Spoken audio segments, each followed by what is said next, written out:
honorable delegates from across the country, a very warm good afternoon to all of you.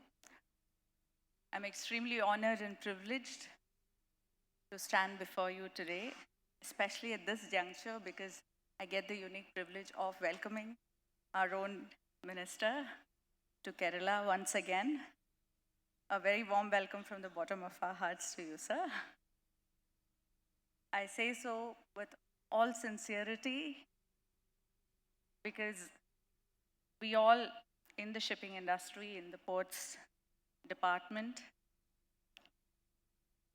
have witnessed the kind of encouragement and support and strength that you have incessantly been giving us. And we sincerely hope that this journey, this partnership will continue and do great good for both the state and the nation at large. So thank you so much once again on behalf of Vizhinjam International Seaport and Kerala and the week and all of us here. Your presence really gives us a great boost of energy as well as blessing. I was wondering what I should talk about here after one entire day of, as they say, Mandan that has happened here. I was told that the sessions were extremely thought-provoking and informative yesterday and today. And I'm certain that filling you up with more data is not the way to go. So let me just share some of the learnings that I have had from my experience as the Managing Director of Vizhinjam International Seaport for the last 2 years. When I first joined, so with your permission, when I first joined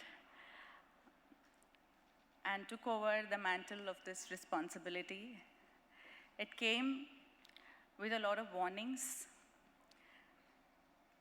Least to say that the presence of women in maritime sector is quite lean. So that was definitely one of the first warnings I had received. And I think today, when I stand in front of you, I'm also very proud to say, amongst the other achievements that we've had in Vizhinjam International Seaport, I'm very proud to say that we have the first set of women crane operators in a large port in the country, in Vizhinjam. So we have 9 women crane operators in Vizhinjam, which is the first of its kind, and 7 of them are from the local fishermen community as well. And that, to me, is what prosperity looks like. Prosperity, when we talk about through ports, is all about shared prosperity.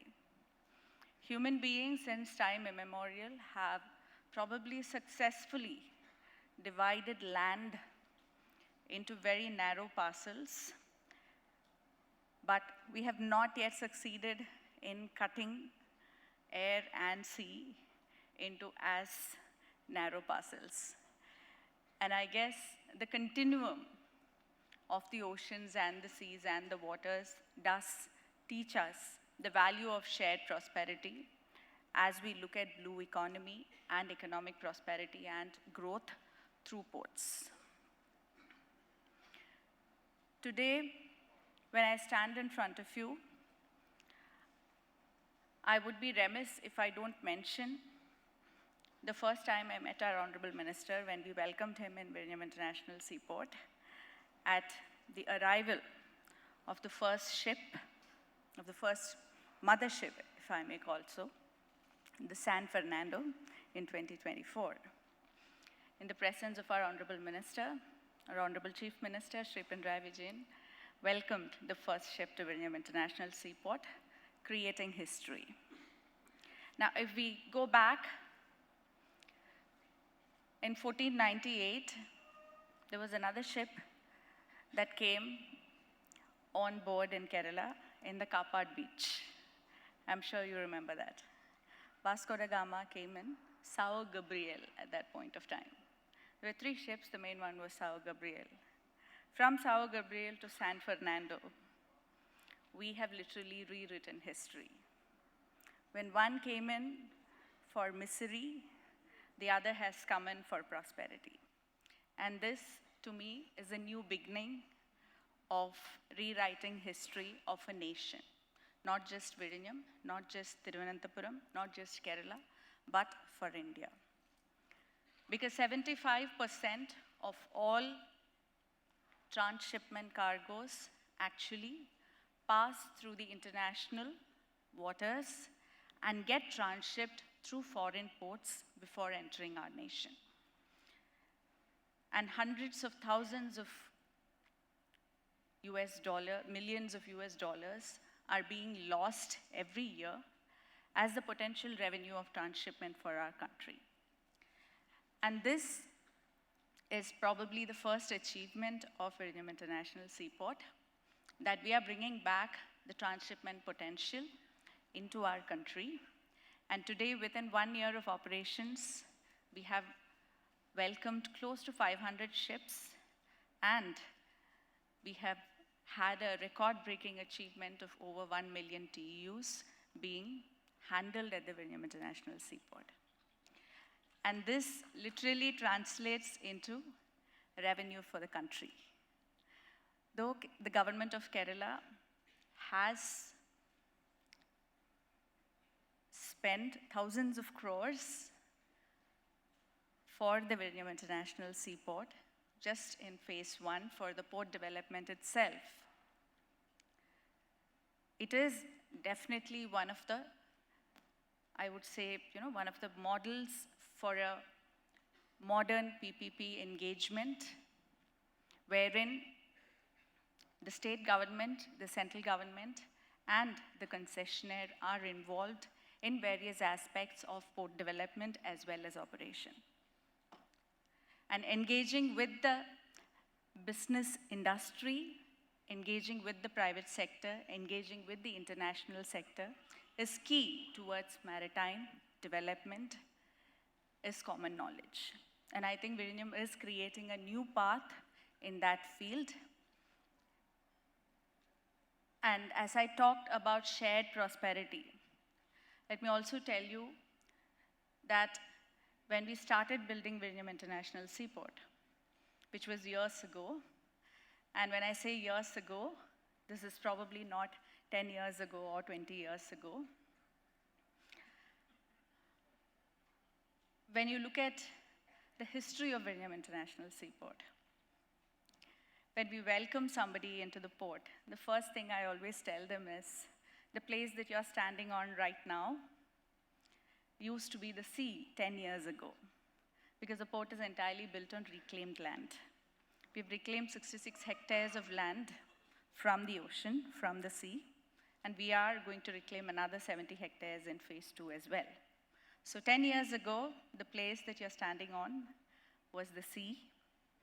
100 years ago, this was probably, a plan when the Travancore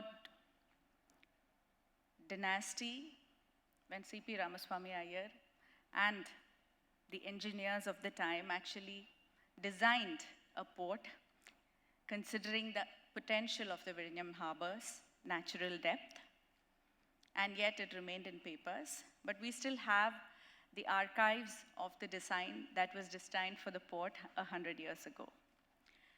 And 1,000 years ago, the Vizhinjam International Seaport was actually a battleground. The Cholas and the Cheras and the Pandyas vehemently fought for the battle, for the possession of the Vizhinjam International Seaport. And even prior to that, when we look at the 7th century, 3rd century, 1st century AD documents in history, we find mention of the potential of the port. And yet, it took so many years, so many centuries for us to actually make it a reality. But, just as they talk about the ship of Theseus, step by step, we keep changing, yet we do not lose touch with the original identity. And that is what shared prosperity teaches us all about. I hope all of us are aware of the ship of Theseus, right? It's the famous Greek mythology, where every single plank of the ship is being replaced by a new one, and then ultimately you have a brand new ship, a brand new vessel that is in place. Now, the great philosophical question that pops up there is whether this is the original ship or is it a brand new one? Does it have to do anything with the original ship or not? That's the question. I think this is exactly what happens in democracy when we talk about development and prosperity. We keep going step by step, and changes do happen step by step, one plank at a time. And boom, one fine day, there is a new infrastructure, there is new luster, there is new light. But at the same time, we do not lose track of where we began from. We do not lose track of the identity. And that is Vizhinjam International Seaport today as we envision it as the people's port, which we are dedicating to the nation, to the world. The biggest joy that I have when I go back to the port is when I meet women from the fishermen folk community in and around the port who are working for us now. And when they look at us, when they tell us that we have one of the finest or the world's largest port for our backyard, but more than that, we know that our children's future is going to be brilliant. And that, to me, is all about shared prosperity. When we envision plans, when we envision progress, we realize that each plank that we actually replace for the better is not going to impact only us or our own, but it's also going to impact the future generations on a large scale. And as we move ahead, I'm certain that, from Vizhinjam to Vallarpadam to Vadhavan, there is a whole host of developmental activities that has been led by our Honorable Minister in cooperation with all the involved agencies, which is going to make a huge difference in the economy of the country, as well as in the opportunities that is being cut out for the youth of this country.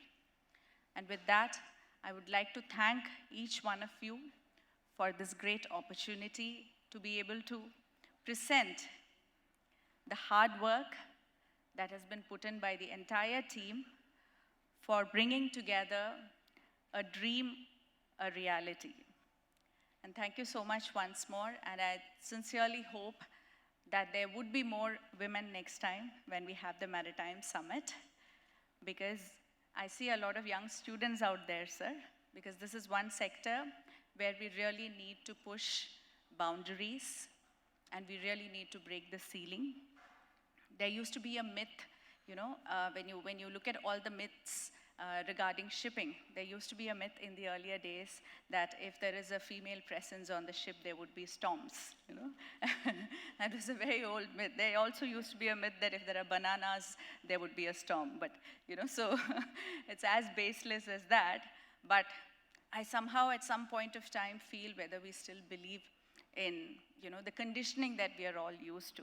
So here is hoping that there would be a lot more leaders in the maritime industry, champions in the maritime industry from all genders, from all planes, from all corners of the country. So thank you so much once again.